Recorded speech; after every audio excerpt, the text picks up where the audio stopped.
Hey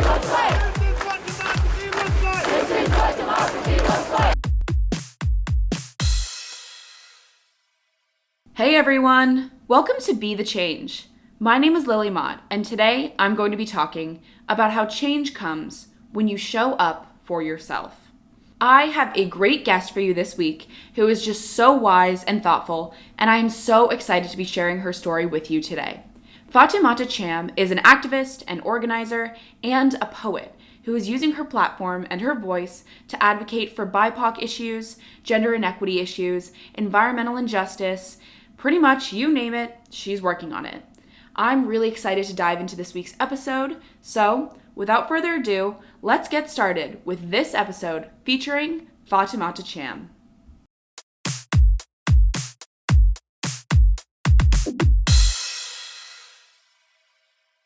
My name is Fatimata Cham. I'm 20 years old from the Bronx, New York. I'm currently a sophomore undergrad at Lafayette College, double majoring in government law and international affairs. I identify as an activist and organizer and also a poet. Currently, I'm working with a coalition that I founded on campus to help organize around BIPOC issues, whether that be the mutual aid that we started or through a lot of coalition work. I also run Muslims Matter, which is a page that I started to help uplift and spread awareness about Islamophobia around the globe, and also do a lot of work around gender inequity, environmental injustice with Generation Green. So just a lot of work in the organizing space to help uplift communities of color and women and gender non-binary folks. But yeah, that's me. That was the perfect intro, and I'm really excited to talk with you today. I found your Instagram and watched you reciting some of your poetry, and I knew that you would just be a great guest to talk to. I love to go a little bit deeper and have you tell me some about how you came to be in this position. Can you tell me some about the experiences that you've had, or maybe if you faced any challenges that brought you to this point where you felt like you needed to make your voice heard and start your activism and your organizing journey? Right. I would say I started to see glimpses of the work that I wanted to do in the future, that I'm currently doing, I would say around second grade. I started to notice a lot of inequities within the education system. I grew up in New York City my entire life. And within the education system, I saw the disparities within the districts and the funding they would get. And a lot of these disparities were occurring mostly in predominantly Black and Brown communities. So I would often write letters to my officials, to mayors, to just let them know how I was feeling in the moment and what I was noticing in terms of the disadvantages that Black and Brown communities were facing in education. And really that's just how it started when I was younger. And then when I got to high school is really when I began to do more organizing work.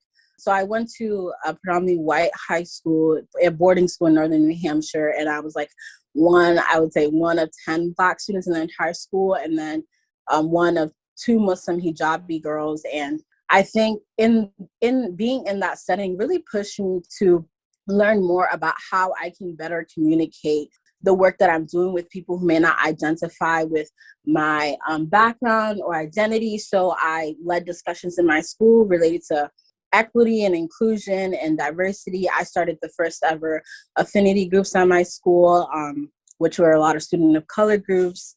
And then I started to lead protests with my friend for Women History Month and things of that nature. And then I became a teen advisor to Girl Up and began to do work around gender and equity because with my background, being a child of immigrant parents, my mom in particular did not really have the same upbringing that I've had the privilege of having in terms of education. She grew up, didn't really go to higher education. I think she stopped at elementary or something. So I think it was definitely those instances, those 3 experiences that I had that really helped to shape and mold my understanding of organizing and how I can better serve and uplift my community or the communities that I've been a part of. Yeah, definitely. That totally makes sense.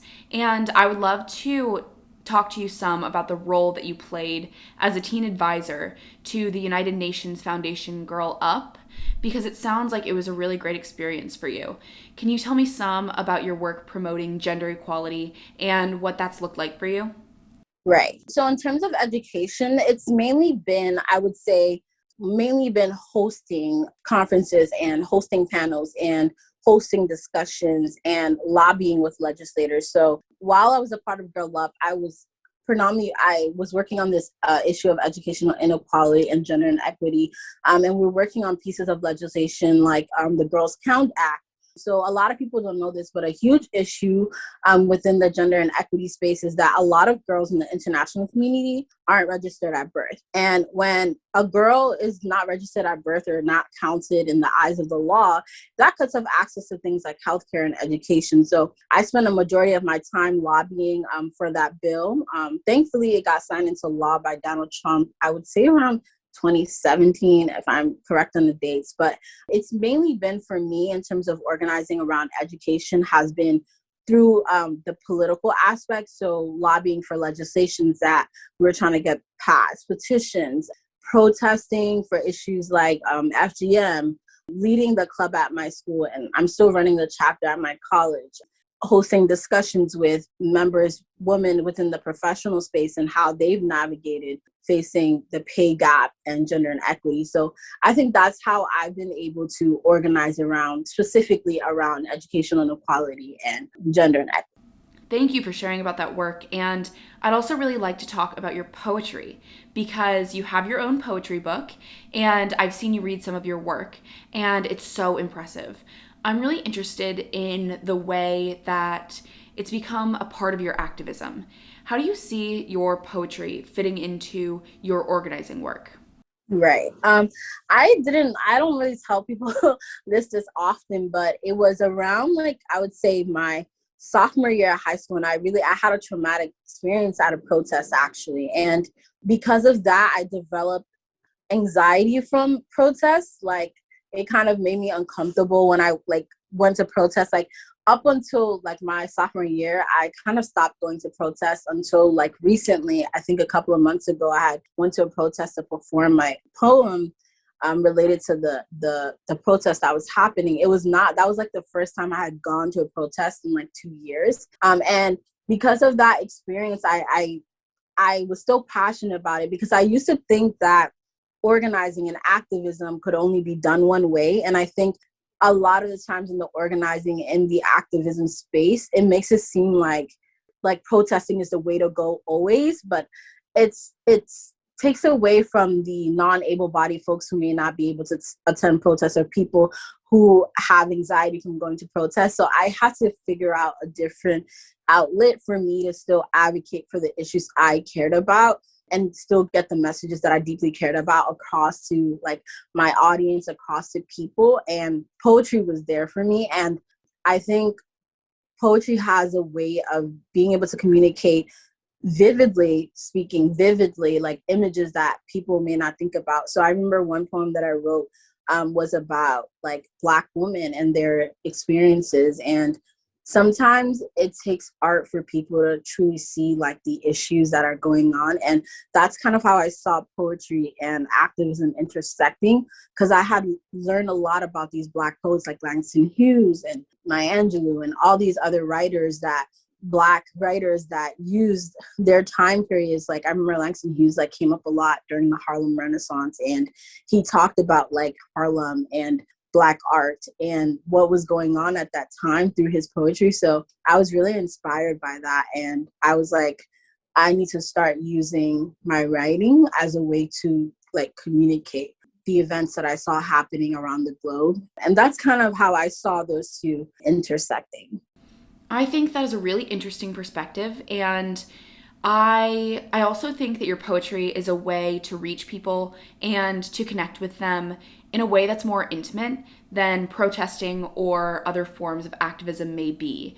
So I think that's really cool. And along those lines, I would really love for you to tell me your thoughts about Amanda Gorman presenting her poem at President Biden's inauguration.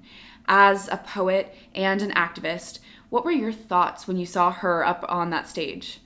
Yeah. I remember when I saw her, I was like, wow, this is like monumental. I don't think, especially her being a young person, a young Black poet, I think we don't really see like a lot of young Black poets being pushed out in the media as often. And I think when I saw her performing her poem, I was just like, wow, like this is just amazing. Like I just couldn't believe it. And her timely and her being able to communicate like her poem about, you know, the struggles we face with the COVID-19 pandemic and the election and everything that we've gone through this past year. And I think I can't remember the exact lines, but the lines about light was so like evident and prominent because it like it was invigorating and also pushed forth this sense of positivity. Like there's a light at the end of the tunnel in all of this. And it was like with all the chaos that happened prior to the election, that was such like a positive note. And I think it inspired a lot of other like young children, young poets who witnessed that on national television, seeing that. So I was really inspired by it. I was really happy. I follow her on Instagram for a while. So just seeing her be chosen to do such like a huge honor for the country it was really amazing to see. Definitely. And I agree with you that it inspired so many people, especially young people around the country. So that's great.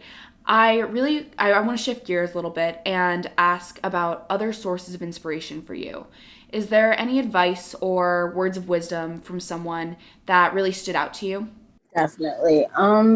I think one piece of advice that I always keep in the back of my mind that a fellow activist has said to me was no one else can tell your story but you. And when I had that conversation, it was more so like speaking towards a lot of human beings, I think, struggle with showing up for themselves because, especially women, I think you like media, just people in general have a problem with like women who are able to like show up from this for themselves fully without apologizing for who they are. So when that individual told me that no one can tell your story better than you, like no one can share your experience, no one can advocate for yourself better than you, like no one else is going to do it for you. So in that sense, I think I grew it, my confidence grew from that because I knew that, you know, I'm uniquely myself. Everyone has their own goals and aspirations in life, and we're all capable of accomplishing them at our own pace. And showing up fully for ourselves means being unapologetically yourself and presenting yourself in rooms that, you know, may not necessarily be open had you not be yourself. So I think that has been the biggest takeaway for me. And I've always kept that in the back of my mind, just showing up for yourself and advocating for yourself has always been in the back of my mind. I think that's a great point, and I think you're doing it really well through your poetry and your activism. But as you mentioned before as well, the organizing space can be really draining, and I'd love to know what you like to do to de stress. What do you do when you need some time to think or when you need some time for self care? For self-care, I definitely love to vent to my best friend. Like she's like, I love her so much. Like I would say that's one thing I do. I definitely love, I don't think a lot of people know this, but I love nature actually. Like for a long time I used to do rock climbing, and I love just going outside and walking. Going on walks has always been a source of relaxation for me. I love, love, love, love painting. Even I can't paint, but I love doing it. So those are some things that I do to kind of de-stress when I feel like overwhelmed. I love the painting one. And if you're having fun, keep doing it. I have one last question that I'd like to ask all of my guests, and I'm really excited to get your take on it. So, lots of young people, particularly college students, want to create change and they want to make a difference in the world. Do you have any advice or words of wisdom that you'd want to share with these people who may just not really know where to get started? Oh, that's a good question. I think the main piece of advice I would like to share with them is to look into your community and don't devalue your community, because I feel like with any community that I've ever been a part of has played a large role in my development as an organizer and activist, as someone who wants to make a change in the world. It is because of my community that I realized the issues on a broader or larger scale. And I think learning from the older people in my community and asking questions to them, like they have been doing this work for a long time. So I always tell people who want to get into the organizing space or who want to organize in their community to start in your community. Ask questions, figure out what issues are pertaining to your community, and how you can work towards that.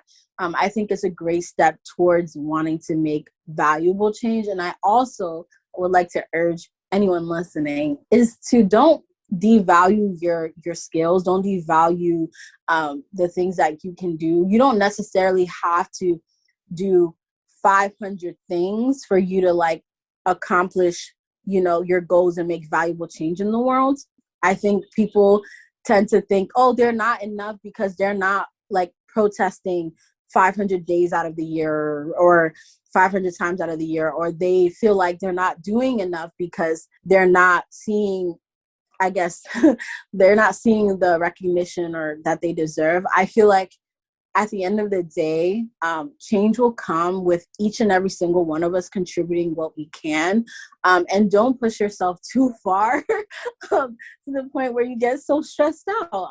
I think valuing the things that you're good at and trying to use those to make change is really important. And starting your community is really important. So I would say those two things.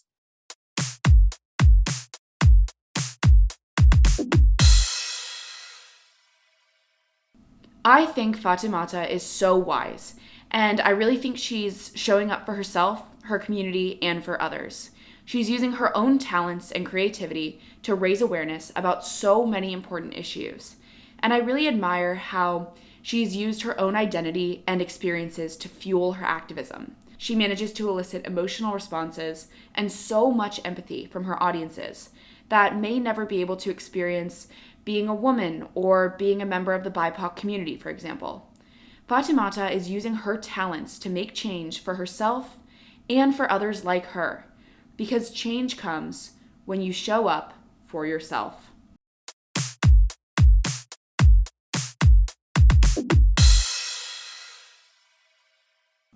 Thank you so much for listening to this episode, and you can follow Fatimata on Instagram at Fatimata Cham _ to get connected with her and follow along with her work. If you want to talk about anything I mentioned, please reach out to me by email at lily@bethechangepodcast.org or on Instagram at bethechangepodcast. Tune in for my next episode, but until then, be the change you wish to see in the world. Bye, guys.